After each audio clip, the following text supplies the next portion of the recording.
Hey everybody, it's me, Sunday night, re-recording the first part of our class. I'm sorry I forgot to hit record, but here it is for you. We talked a bit about what happened over the last week and everybody's experiences with the feeling wheel and the instant freedom technique. And yeah, and the emotional feedback loop, we reviewed that. And then um, we jumped right in because people were already talking about this week's information. So let me give you a start to this, and then you'll have the second video as the end. So, okay, here we are. Week two is really about acceptance of the past. It is part one of part two.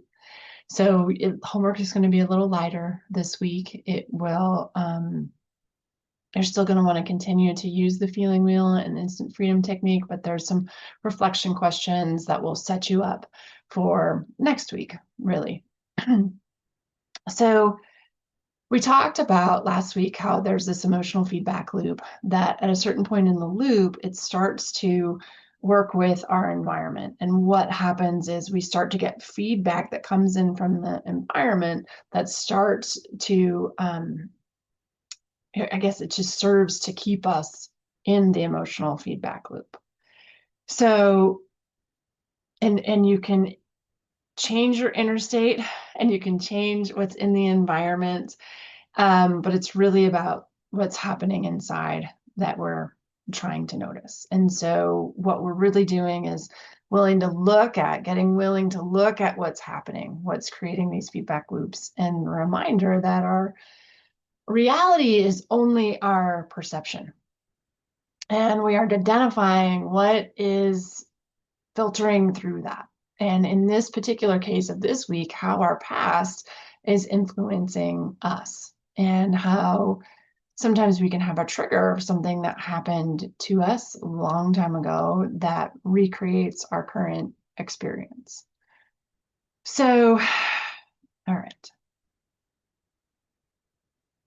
Oh, can't seem to turn the page. Then I turn it too many times. Okay, so our brains are designed to find sameness. That is really what they want. And so this is what's called the mimic response, and our neurons are designed to find this same experience in other people. And the reason that we do that is because we're meant to live together, to be connected. And so what this sameness does is it creates empathy. And that is how we connect to and learn from all the people in our lives. This is what allows you to connect. So we seek out this sameness.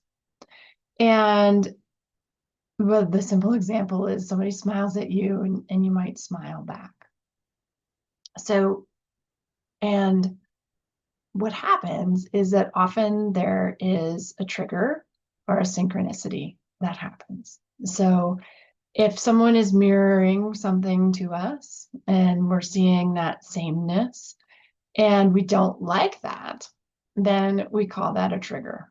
And that can send us in a fight or flight response. It can create, enhance, continue that emotional feedback loop.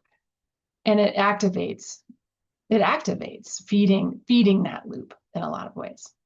If we do like it, or if it's something that we're choosing to be a part of our lives or to grow with, then we call it a synchronicity. So your job is really about seeing what's happening, where these similarities, where the sameness is, because often this sameness happens as a hypnosis, like it's happening unconsciously. And so what awareness does is it breaks that hypnosis and it says, is it really efficient for us to have this trigger? Is this what we want in our lives? So we can break that feeling loop. I think I gave the example and I can't remember which recording it is in now. So sorry if I'm repeating this in the next video. But basically, there gets to be this merry-go-round that's spinning really fast, and that's the feedback loop, and it's got its own momentum. And so, what we're doing is by bringing in awareness, we're like tapping on that merry-go-round so that we can stop the spin permanently, right? So right now we're just slowing down the spin, and through our awareness, we're breaking that loop. And the triggers do this in a beautiful way because they bring us back to awareness. And then we can choose differently or the same, but it's our choice. And that brings in a level of personal power that's really important for how we stop the spin. So, something to keep in mind is next, what we talked about was how our outer environment really matters. So, how many people are you spending time with that are happy? And how much time are you spending with them? So, it's not just who you're spending your time with, but how much of that time you're spending with them. And then the next option is, are there people who really drain your energy? And the more time we spend with unhappy people, the more unhappy we become because we're looking at that sameness. So it's the quality and the quantity of spending time with other people. And then there's also another influence on our lives, and that is, what are you watching and consuming in the media, in social media, and TV, right? This is a mirror loop that only goes one way. So it's giving you this dose of an emotional state. Think of all the dramas that are on television. It's giving you this dose of fight or flight, and you can kind of become hypnotized into that emotion and into that, like hypnotized in that fashion. So, and it doesn't seek your feedback back out. So it's a one-way loop coming at you. And what what I need you to know about this is you can change the outer environment and you can change the inner environment. Um, so even if you change all the outer environment, it doesn't mean that your inner environment is going to change. You still have to work on that part. But the other thing is, just like that merry-go-round, once it gets really going, it kind of has a momentum of its own. And so that's what happens is when we don't change the inner and the outer, it becomes really a very reinforcing feedback loop. And we have even more of this drama or what we don't want in our lives. And it also reinforces the more that we can't have what we want in this life. So unfortunately, with these people who drain us and the people who aren't very happy in this media, that's what they're carrying. That's what they're selling. Okay, so if you weren't a part of class, I want you to consider what those three questions really mean for you and what comes up for you.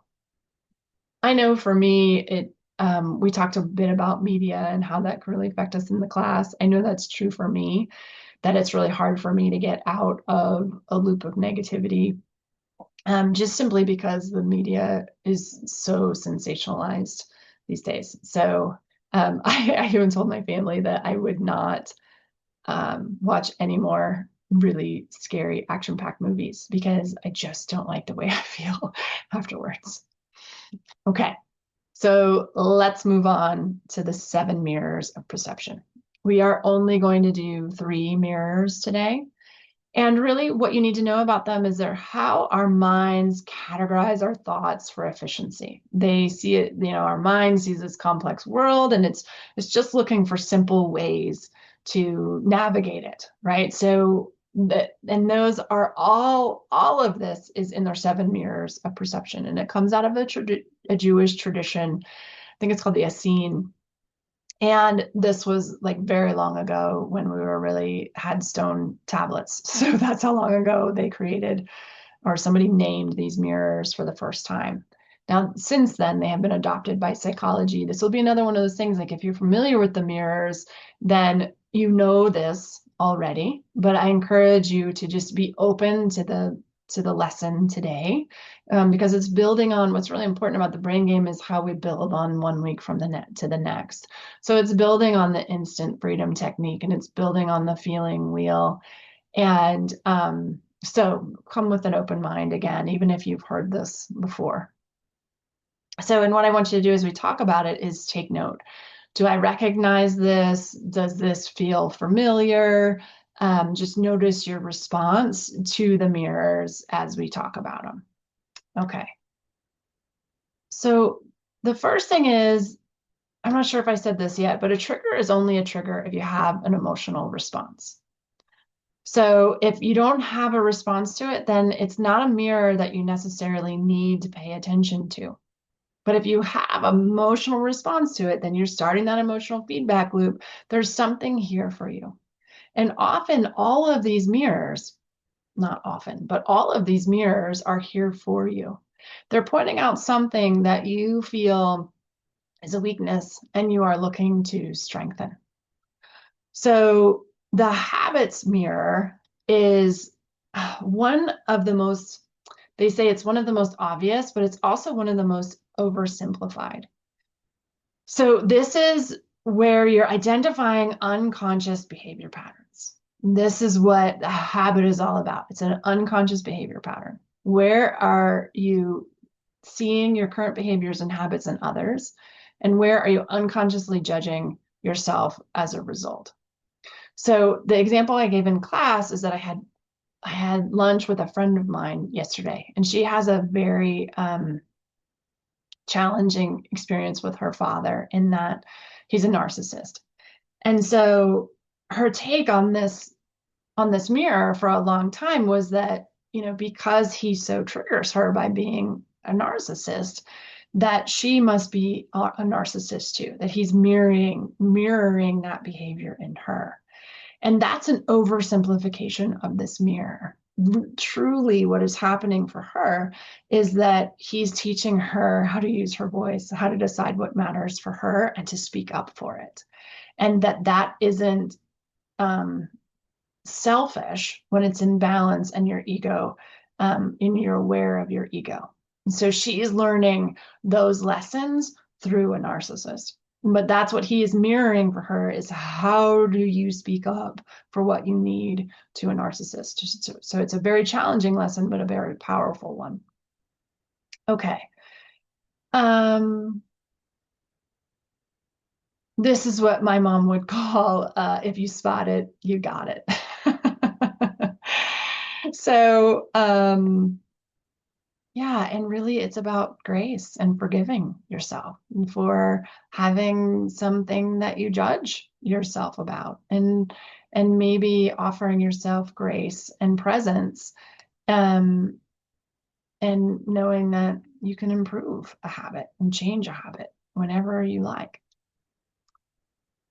But it takes practice and intention. So I'm making it sound simple, but it's not that simple. Okay, so sometimes you can be triggered on things that you actually do, continue to do now, but you could also have finished the habit and you're still judging, because you're carrying that judgment with you as if you're still doing it.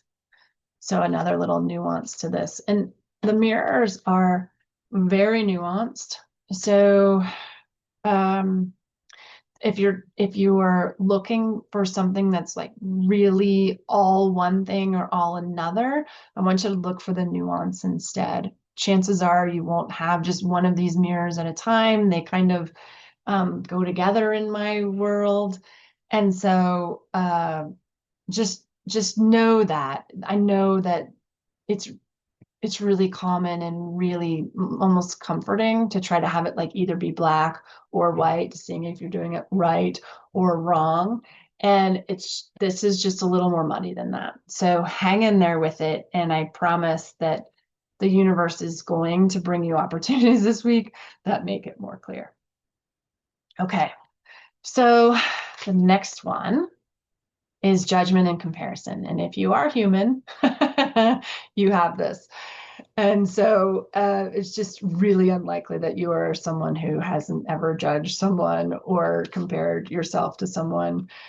And so you mirror the past behaviors you're afraid of accepting. And the reason that you do that is because you're protecting yourself from shame, from embarrassment, from guilt. And it could be from things that you once were, or because you're judging yourself that you haven't achieved what you were supposed to.